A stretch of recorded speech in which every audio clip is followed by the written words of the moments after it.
మా పవన్ స్టారు, మా elevation star, మా ఓజీ స్టారు, మా పీజీ స్టారు, మా కేజీ స్టారు, ఈయన సినిమాల్లో సినిమా ప్రమోషన్స్లో బిజీగా ఉన్న ఆయన హీరోయిన్ల కోసం పాపం కార్లు పంపించి రాష్ట్ర ప్రభుత్వ ఖజానాని ఖాళీ చేస్తున్న ఆయన స్పెషల్ హెలికాప్టర్ల కోసం రాష్ట్ర ప్రభుత్వ అధికారులు ఆ ప్రభుత్వాల్లో ఉన్నటువంటి బడ్జెట్లని కేటాయిస్తూ ఆ హెలికాప్టర్లు కిందకి మీదకి తిప్పడానికి బిజీగా ఉన్న వారిని రాష్ట్రంలో జరిగేటువంటి సమస్యల మీద స్పందించమని అడగాల్సింది రాజకీయ పార్టీలుగా మా బాధ్యత. మీరు స్పందిస్తారా స్పందించరా ప్రజలు నిర్ణయం చేసుకుంటారు. అడగాల్సినటువంటి బాధ్యత మా మీద ఉంది. రాష్ట్ర ప్రజల కష్టంలో ఉన్నారు, ఈ కష్టాన్ని మీరు తీర్చాల్సిన బాధ్యత మీ మీద ఉందని అడగాల్సినటువంటి బాధ్యత మా మీద ఉంది. 2019-24లో ఇప్పుడున్నటువంటి హోమ్ మినిస్టర్ గారు చీమ చిట్టుక్కుమంటే చీరచెంగు పైకెగ్గట్టి పరిగెత్తి ఆ చీమ ఎందుకు చిట్టుక్కుమందా అని చెప్పేసి ప్రెస్ మీట్లు పెట్టి గోల చేసి నానా యాగి చేసి మహిళా కమిషన్ దగ్గర ఎక్కడైనా మహిళా కమిషన్ ఏదైనా ఊరు వెళ్ళిందంటే వాళ్ళకంటే ముందు గంట వెళ్ళిపోయి ముందు కూర్చుంటారు. ఎవరన్నా మహిళ మీద ఏదైనా అఘాయిత్యం జరిగితే నా మీద అఘాయిత్యం జరిగింది అని ఆ మహిళకి తెలియకముందే నీకు అఘాయిత్యం జరిగిందని చెప్పి అక్కడికి వెళ్ళి ధర్నా రాస్తారు, చేస్తారు. దళిత బిడ్డల మీద ఏదైనా దాడి జరిగింది, ఆ దాడిలో నుంచి తేరుకోకముందే తెలుగుదేశం పార్టీకి సంబంధించిన కార్యకర్తలు గద్దల్లాగా అక్కడ వాలి ఆ అంశాన్ని రాష్ట్ర వ్యాప్తంగా డిబేట్లు పెట్టి మీడియాలు పెట్టి అద్భుతంగా ప్రొజెక్షన్ ఇవ్వడానికి ప్రయత్నం చేస్తారు. ఆ తపన, ఆ కోరిక, ఆ ఆరాటం, ఆ పోరాటం ఏమైపోయింది? ఇప్పుడు ఎక్కడ దాచిపెట్టారు? మూటగట్టి చెట్టు మీద పెట్టి చెట్టు కింద కూర్చొని సేద తీరుతున్నారా కూటమి నాయకులు? గౌరవ ఉప ముఖ్యమంత్రి గారు ప్రాతినిధ్యం వహిస్తున్నటువంటి జిల్లాలో, గౌరవ పవన్ కళ్యాణ్ గారు ప్రాతినిధ్యం వహిస్తున్నటువంటి జిల్లాలో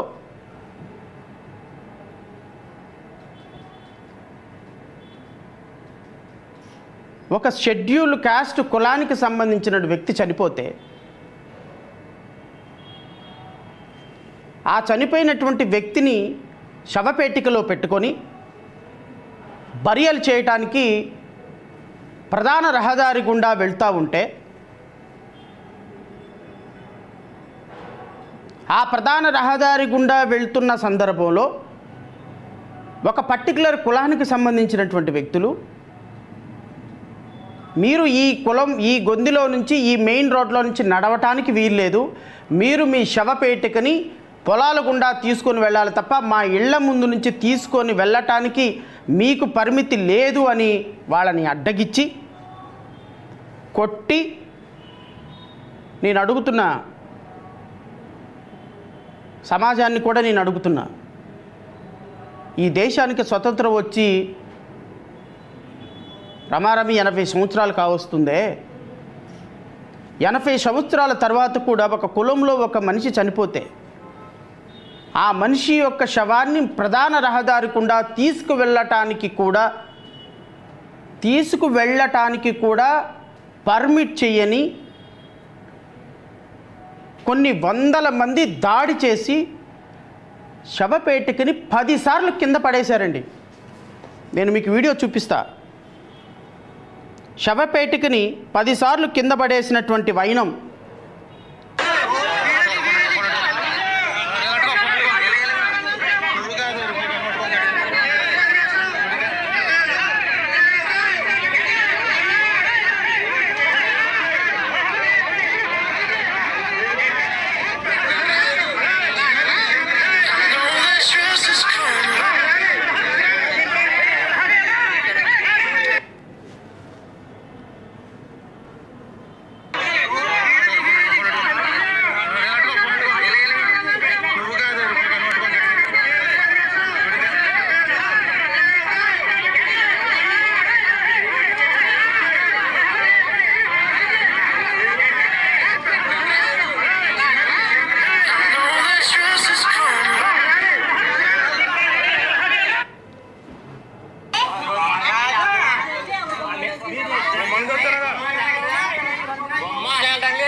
నేను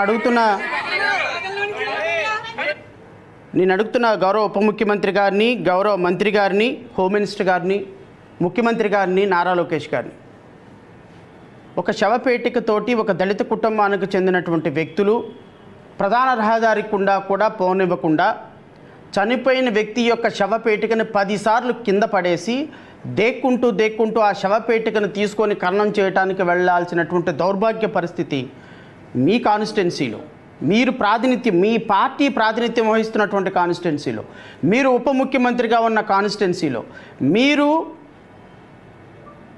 మీ యొక్క పార్టీకి ప్రధానమైనటువంటి పట్టు ఉన్నది అని భావించేటువంటి అత్యంత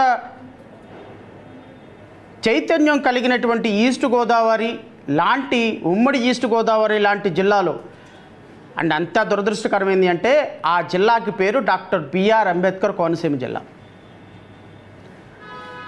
దేశానికి స్వతంత్రం, రాజ్యాంగం అందించినటువంటి ఒక మహనీయుడు పేరు పెట్టుకున్నటువంటి జిల్లాలో అత్యంత దుర్మార్గకరమైనటువంటి ఒక అంశం జరిగి కనీసం శవాన్ని కూడా ప్రధాన రహదారులు కూడా తీసుకొని వెళ్ళనివ్వటానికి ఇబ్బందిగా పడేటువంటి ఒక వందల కుటుంబాలు కలిగినటువంటి ఒక కమ్యూనిటీ మీద దాడి జరిగితే ఎక్కడున్నారండి మీరు? ఉప ముఖ్యమంత్రి గారు ఎక్కడున్నారు? ముఖ్యమంత్రి గారు ఎక్కడున్నారు? మా హోమ్ మినిస్టర్ గారు ఎక్కడున్నారు? ఇదే కమ్యూనిటీకి, దళిత కమ్యూనిటీలో నుంచి దళిత కార్డు వేసుకుని వెళ్ళి మీరు హోమ్ మినిస్టర్ అయినారమ్మా. మీరు ఈ కార్డు వేసుకొని హోమ్ మినిస్టర్ అయిన కారణంగానే మీకు ఈరోజు హోమ్ మినిస్టర్ ఇచ్చారు. అదే మీరు ఆధిపత్య కులాల వాళ్ళైతే మీకు హోమ్ మినిస్టర్ రాదు. అలాంటి మీరు ఈరోజు ఇంత దుర్మార్గం జరిగితే మీ కాన్స్టిట్యున్సీకి ఈ జరిగిన దుర్మార్గానికి కోతవేటు దూరం ఉంటుంది అంతే.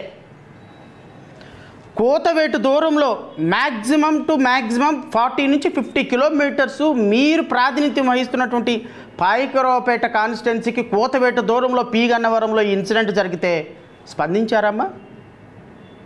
రాష్ట్ర